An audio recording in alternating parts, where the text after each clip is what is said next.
Yo, how's it everybody? Good morning and welcome. It's so good to have you, and I just want to say a massive warm welcome to anyone joining us here at Odyssey Church for the first time. Maybe you're visiting, maybe you've called this church your home for the past few years. I just want to say a massive welcome. If it is your first time joining us this morning, I just want to say that we are currently right in the middle of a series through the book of Ecclesiastes. And we looking at this main kind of question, looking at what is the point of it all. Is there meaning? If there is, can we see it? Can we attain it? Is it tangible? The author of this book, Ecclesiastes, talks about life being vanity. The Hebrew word is hevel, and it's a sense of like life is like this smoke, this vapor, this unattainable yet visible thing that sometimes we get our heads around, sometimes we don't. I just want to start with a question. Have you ever seen a sunrise? It may be camping, it may be hiking, it may be up in the Cedarburg. The Western Cape has some amazing sunrises, and I think my favorite thing about sunrises is that feeling of just maybe summiting a peak at sunrise and seeing that beautiful view. Makes you feel like you've accomplished so much in the day before it's even begun. As soon as that morning light has faded, you're in this full swing of the day, sunrise has come and gone, all that beauty and all that life and like bursting of life is just forgotten as you enter the swing of the day. In the moment of a sunrise, it feels like all the beauty, all the awe that you could possibly imagine is available to you, and you're just enjoying the moment, at least for me. But then in a moment it's gone. There's a sense of life being fleeting, even day by day, as sunrise turns to daytime and turns to what we're now sitting in, dusk. Even the most beautiful of things pass on before we know it. And whether you're young or old, you will know this to be true. Maybe if you're young, you only think about life passing day by day. Maybe if you're old, you're looking back on your life as something that has gone past in the blink of an eye. So how does a sunrise relate to today's message? How are we going to deep dive into the passage for today based off what I've just said? Well, stick around for a little second, because I just want to give us some context to the intended audience of this book. The intended audience was most likely young men who had a big focus on making the most of their lives, had a big focus on seeking wisdom. They were pursuing how to live well. Now, I don't know about you, but for me, and I'm sure for someone old, that sounds like some cool goals in life. I certainly want to seek wisdom. I certainly want to learn more about what it means to live well. And so I think we can really relate and sympathize with the intended audience of Ecclesiastes. I've never used my hands so much when I've spoken. So let's dig into the text. I've got a good friend of mine, Dimitri, who's actually going to read the passage for today. And then we're just going to go through line by line. We're going to take some main takeaways away from the passage that we read. Then I've got two questions, and then we're going to end with some concluding thoughts. How's it, everyone? I'm going to be doing Ecclesiastes chapter 11 verses 7 till 10 and chapter 12 verses 1 and 2. Light is sweet, and it is pleasant for the eyes to see the sun. So if a person lives many years, let him rejoice in them all. But let him remember that the days of the darkness will be many. All that comes is vanity. Rejoice, O young man, in your youth, and let your heart cheer you in the days of your youth. Walk in the ways of your heart and the sight of your eyes. But know that for all these things God will bring you into judgment. Remove vexation from your heart and put away pain from your body, for youth and the dawn of life are vanity. Remember also your Creator in the days of your youth, before the evil days come and the years draw near, of which you will say, I have no pleasure in them. Then verse 2, before the sun and the light and the moon and the stars are darkened and the clouds return after the rain. Okay, so we are inside now because it was getting dark quite quick. Let's go line by line through this passage from Ecclesiastes chapter 11, verse 7. So if we look at that first line, light is sweet and it is pleasant for the eyes to see the sun. I think just the initial sense you pick up from that line is that first little phrase, which reminds me of sunrise, light is sweet. Just the sense of enjoying the goodness of life. That life is good, that we can enjoy it to the utmost. Light is sweet. Look at what William Blake had to say about the dawn, about sunrise. Where others see the dawn coming over the hill, I see the soul of God shouting for joy. So let's look at verse 8. So if a person lives many years, let him rejoice in them all, but let him remember that the days of darkness will be many. All that comes is vanity. Hold up a second. Should we live long and rejoice and be glad and take pleasure in each day or not? This verse 8 kind of throws a little curveball in the mix, because it's saying, should you live many years, take great delight, rejoice, be glad in each day, rejoice in each year, but remember that the days of darkness will be many. Talking about death ultimately. All that comes is vanity. There's that word again. Just this, all that comes is, you can't grasp it. It's like smoke or vapor. It's an enigma. If you had to ask yourself how much of your own thought life occupies the present, for me, I either think forward to the future, to a time that I know is going to be cool, or I look back in a fond way at the past in a sense of nostalgia. Look at what Blaise Pascal had to write. Let each of us examine his thoughts. He will find them wholly concerned with the past or the future. We almost never think of the present, and if we do think of it, it is only to see what light it throws on our plans for the future. The present is never our end. The past and the present are means, the future alone our end. Thus, we never actually live, but we hope to live. And since we are always planning how to be happy, it is inevitable that we should never be so. Wow, that stirs something in me about just kind of plotting your day, plotting your life as a preparation for a future moment, when in fact I think we fail sometimes to just live in the now. As the verse says, rejoice in each year. If you live many years, rejoice in them all. But check this out. It says, but remember. And I think this word remember is quite interesting, because remember is more than recall. I think to remember something isn't just to bring it to mind, but it forces you to kind of remember something in order for it to affect your present. Remember the days of darkness are many. Everything to come is vapor. And so from this verse, we just get a sense of rejoice, but remember. Which one comes first? Which one do we do? How do we hold this tension between rejoicing in the years we have, but remembering that ultimately one day we will all face death? Look at verse 9. It says, rejoice, O young man, in your youth, and let your heart cheer you in the days of your youth. Walk in the ways of your heart and the sight of your eyes. But know that for all these things, God will bring you into judgment. From this verse, we get this first command almost from this passage to rejoice. Rejoice, O young man, in your youth. Don't postpone enjoyment. Don't postpone being glad, rejoicing to a future hypothetical moment. And then there's this introduction of the word youth, which speaks of being in the prime of your life, your early days, the sunrise of your life. Rejoice in your youth.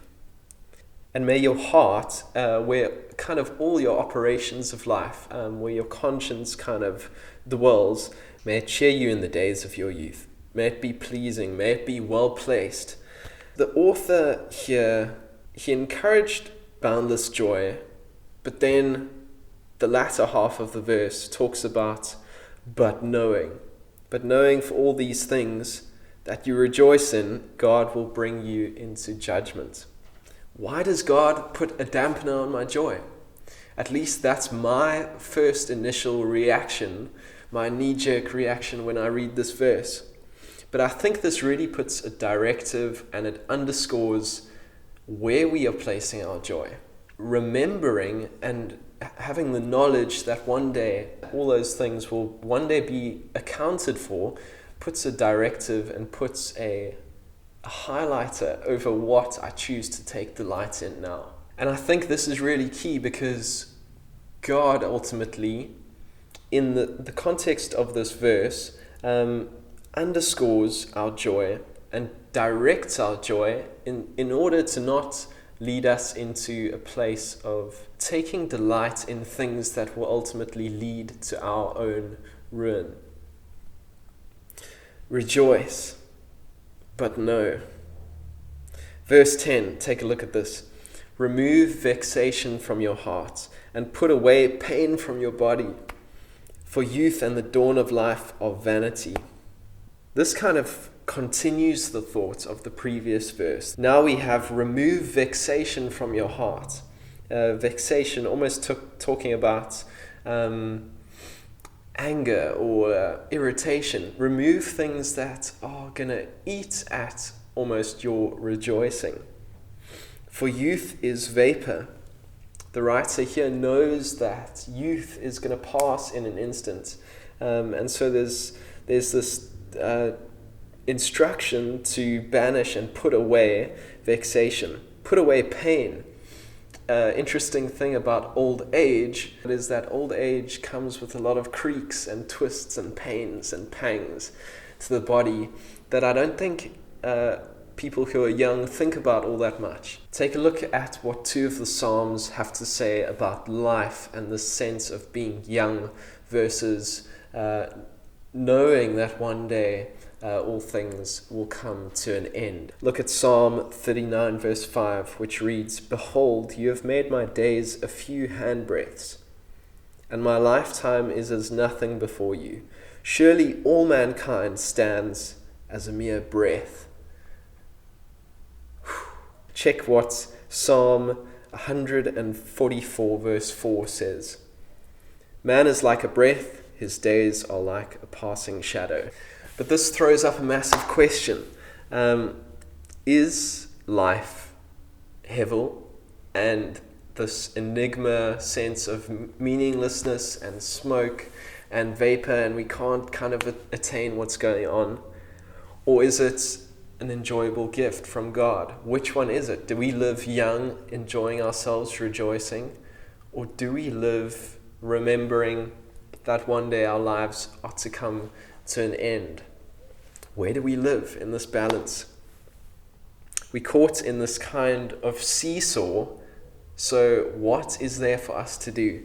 And I think the answer comes in the very next verse. Take a look at chapter 12, verse 1. It says this, Remember also your Creator in the days of your youth, before the evil days come, and the years draw near of which you will say, I have no pleasure in them. Earlier we saw one command to rejoice, and now we're seeing another command to remember. It comes right at the beginning of the verse. Remember. But how is remembering the solution to this tension we find in life? Check here, right in the beginning of the verse. Remember also your Creator. Creator implies the starter, the author, the molder, the shaper, the giver. And this is the attribute that is given to God. This is the name that the writer here describes God as being, Creator. That God has given, if we saw earlier, He's given breath. In chapter 3 of Ecclesiastes, determined our days, our times in which we would live. As Craig and Phil spoke about in the first initial few weeks, He's determined and given us enjoyment in our work from chapter 5, verse 19. Remembering God as our creator, as an author of our lives, and all the things that we get to enjoy and engage in, really strip us of two illusions that I was thinking about just in preparation for this preach. And the first one is the illusion that I am in complete control of my life. And number two, the illusion that if I get successful, then that will ultimately breed rest and a sense of satisfaction and enjoyment. And I think the writer here is really getting at this idea that we need to develop and commence, we need to start a lifestyle where God is our creator, where God is our giver, where God is in the place of most importance, that we bring to mind, that we remember God, and that we kind of massage into ourselves a sense that we aren't our own. We can develop a lifestyle starting now where we can rejoice in life, but remember that God is our creator. In our youth, we can remember this before the evil days come and the years draw near of which we will say, I have no pleasure in them. Talking about old age, talking about the end of life. What we set our heart and set our mind on will have a significant impact on the way we think, the way we live our lives, the way we perceive the world. And so if we can develop a lifestyle of remembering our Creator, just think for yourself what that might do in your own life. Let's look at the final verse that we have here, which is verse 2 of chapter 12. It says, before the sun and the light and the moon and the stars are darkened and the clouds return after the rain. Sometimes in old age, so I've been told, it can seem like at times one problem can arise after the other. Maybe not with your own personal life, but maybe in the life of your friends. Maybe family members and friends that you had in your youth, you hear news of them passing away. Maybe someone has picked up a disease or an illness. And I think this is what this verse is alluding to. Just the sense that days are coming unlike the dawn of life, as we saw earlier in verse 7, where it will be difficult or even impossible to remember our Creator, where it will be hard to imagine that there's a giver of good things when all we're facing seemingly is old age and problems. In the year 536 AD, it's claimed to be the worst year in history because scholars and researchers found that due to a volcanic eruption in Iceland, the entire world was covered in this thick volcanic fog from the ash, which puts the whole world into darkness. And it lasted, get this, nearly 1.5 years to 2 years. That is mad. That is mad. The whole world going into a sense of darkness for 1.5 or 2 years. And I think that might be why they called it the Dark Ages, but I think that's ridiculous because who would have seen a volcanic eruption coming and darkening the whole world? Who of us see old age coming in the same way? Where the writer is just encouraging us, just instructing us to remember our Creator before the sun and the light and the moon and the stars are darkened. Before one day we will pass away. Look at this verse from Isaiah 46, verse 3 to 4. Listen to me, O house of Jacob, all the remnants of the house of Israel, who have been born by me from before your birth, carried from the womb. Even to your old age I am he, and to grey hairs I will carry you. I have made, I will bear, I will carry and save.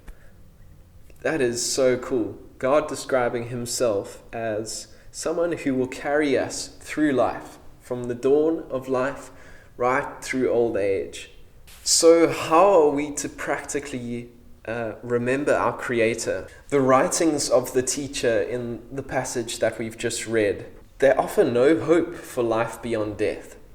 They just offer this tension state between rejoicing in the present and remembering our Creator. However, the writings of the early church and many of the letters in the New Testament allude to hope in the person of Jesus Christ, for a hope for life beyond death. This passage that we've read in Ecclesiastes helps us correct our thinking to see that Christianity is not a matter of waiting for something, but also a matter of how we live now. And Jesus spoke plenty about how to live now, also in terms of remembering and rejoicing. And so I've just got 3 things that we can practically take away from the words of Jesus.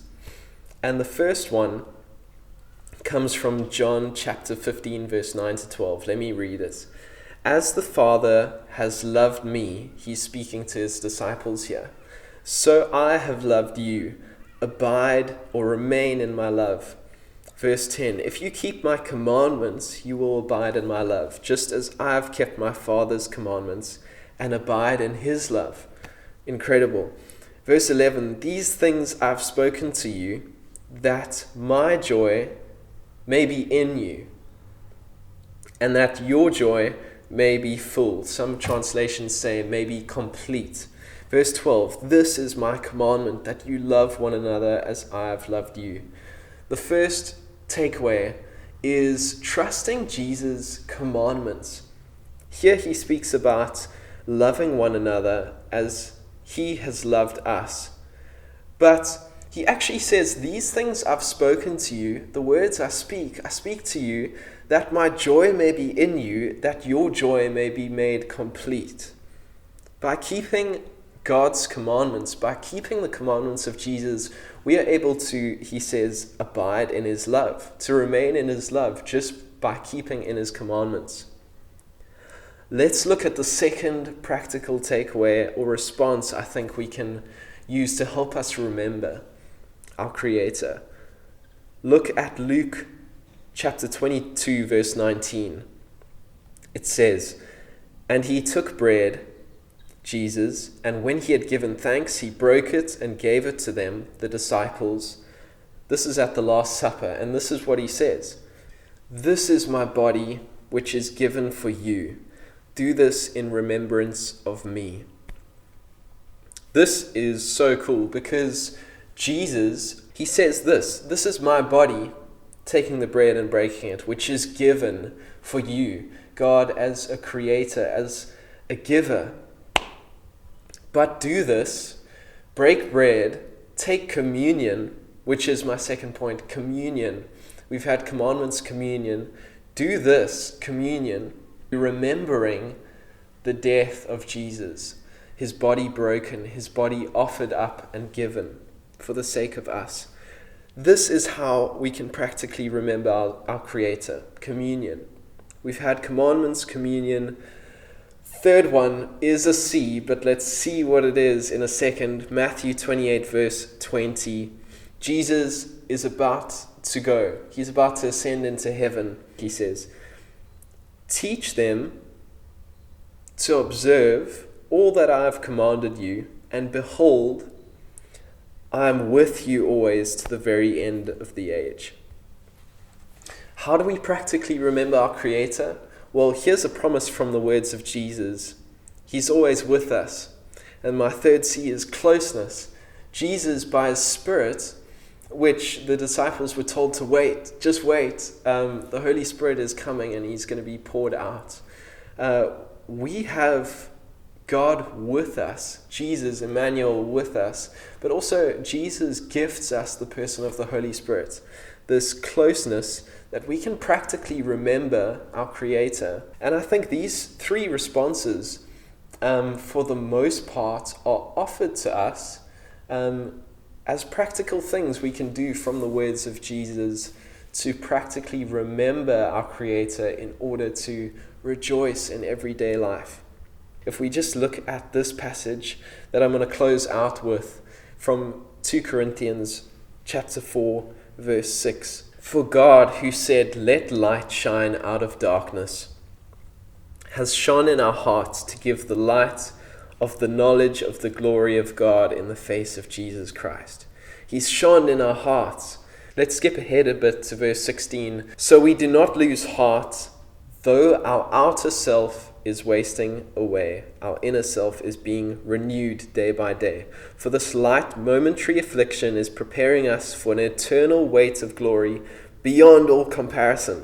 Verse 18, as we look not to the things that are seen, the here and now that we often so obsess over in our youth, but to the things that are unseen, for the things that are seen are transient.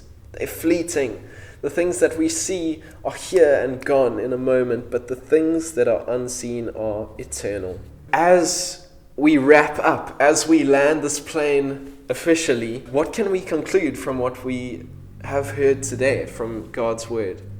The main thing that I take away is that the hope that there is life after death through Jesus should not lead me and not lead us to waste the present. As we said before, Christianity is not a matter of waiting for something, but it's actually a matter of how we live now. We have this opportunity to cultivate a lifestyle of actively remembering our Creator in order that we may rejoice.